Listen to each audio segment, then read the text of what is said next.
पर गाथा है अन्येषान् नयन शब्दोऽयं संवृत्तिर्न वृषा कथम मुख्यातम संवृत्तिर्नास्ति बिना मुख्यान समृद्धि ही। आत्ममीमांसा नाम के ग्रंथ की 44वीं गाथा है। अन्यों में अनन्य इस प्रकार जो शाब्दिक व्यवहार होता है वो कल्पना से है क्या, ऐसा प्रश्न किया। इसका पृथक पृथक क्षणों में अनन्य शब्द का व्यवहार है, वो समृद्धि से है, और समृद्धि होने से वे मिथ्या क्यों नहीं है। समृद्धि असत्य नहीं होती, मुख्य अर्थ तो काल्पनिक नहीं होता, और मुख्य अर्थ के बिना समृद्धि नहीं हो सकती, मुख्य के बिना कल्पना भी नहीं होगी। तो बड़ा गहरी गाथा है। आत्ममीमांसा अपने आप में बहुत महान और बहुत ही प्रासंगिक ग्रंथ है, जिसको समझने में बहुत ज्ञान की आवश्यकता पड़ती है। यहाँ पर मुख्यतः से ही समझा है कि आत्मा के जो हैं 5 मुख्य प्रकार से अपन को बात बताई है समय सार जी में। अबद्ध, अनन्य जो है यहाँ पर उसका भी जो चित्रण आया वो वहीं से आया है समय सार जी। अबद्ध, अस्पष्ट, अनन्य, नियत, अविशेष, इस प्रकार से आत्मा के गुण बताएं। सो आत्मा जो है भिन्न भिन्न पर्यायों में अन्य अन्य पर्यायों में जाकर के भटक रही है, फिर भी अन्य अन्य पर्यायों में जाने के बाद भी आत्मा एक ही है, आत्मा अलग अलग नहीं है। इस अपेक्षा से अनन्य शब्द को लिया कि आत्मा भले ही जब तक संसार की अवस्था में है अन्य अन्य पर्यायों में जाती है, परंतु आत्मा तो अनन्य है, आत्मा एक ही है, आत्मा अलग अलग नहीं होती कि मनुष्य की पर्याय में आई तो दूसरी आत्मा आ गई, वही पर्याय त्रियंश की मिली तो आत्मा बदल गई, दूसरी आत्मा हुई, ऐसा नहीं होता। पर्याय बदल रही है, आत्मा कभी बदल नहीं सकती, आत्मा तो वही है। ज्ञानियों उपचार वही होता है जहां मुख्यार्थ होता है। अब बात क्या हो रही है, मुख्य के बिना कल्पना नहीं कर सकते, तो मुख्य लक्ष्य क्या है?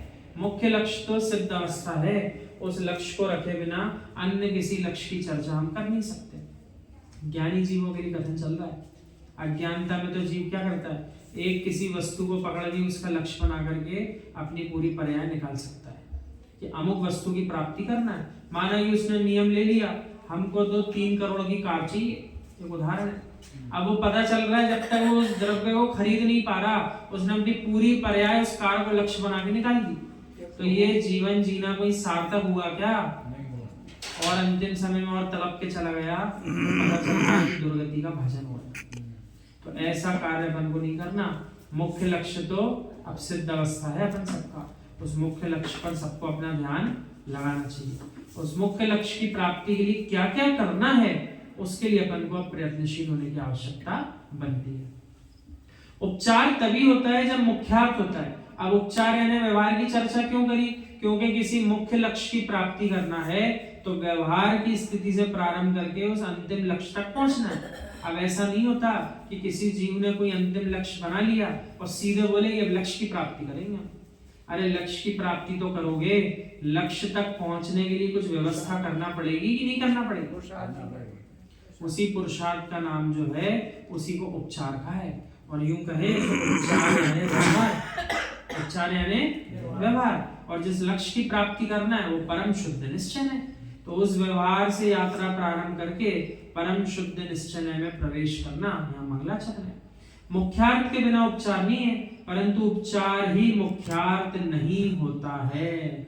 जिनालय में प्रवेश करना हो और पता है कि सीढ़ियां हैं, तो सीढ़ियां चढ़े बिना जिनालय में प्रवेश हो जाएगा क्या? और जो सीढ़ियां चढ़ के सीढ़ियों को नहीं छोड़े, हम तो यहीं खड़े रहेंगे, यही तो जिनालय लेकर जाती है, तो खड़े ही रहोगे कि जिनालय में पहुंच पाओगे? वहीं खड़े रहेंगे। इसका अर्थ है जब तक उन सीढ़ियों की आवश्यकता है ऊपर बढ़ने के लिए, तब तक सीढ़ियों का आश्रय लेना पड़ेगा। लेकिन जब सीढ़ियां पूरी चढ़ ली तब जिनालय में भी प्रवेश सीढ़ियों को छोड़ के करना पड़ेगा। जो जीव अज्ञानता में यूं कहें हम तो सीढ़ी पे चढ़ रहे थे, अब सीढ़ी क्यों छोड़े?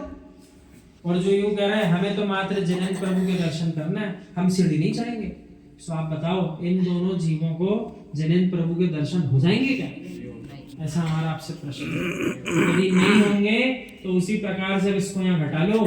जो यूं कहे कि हम तो मात्र व्यवहारिक क्रियाएं करेंगे, हम तो मात्र क्रिया करके जीवन निकाल लेंगे, हमें तो शुद्ध निश्चय की चर्चा ही सुनना पसंद है, तो उनको क्या कभी भगवान आत्मा के दर्शन होंगे क्या?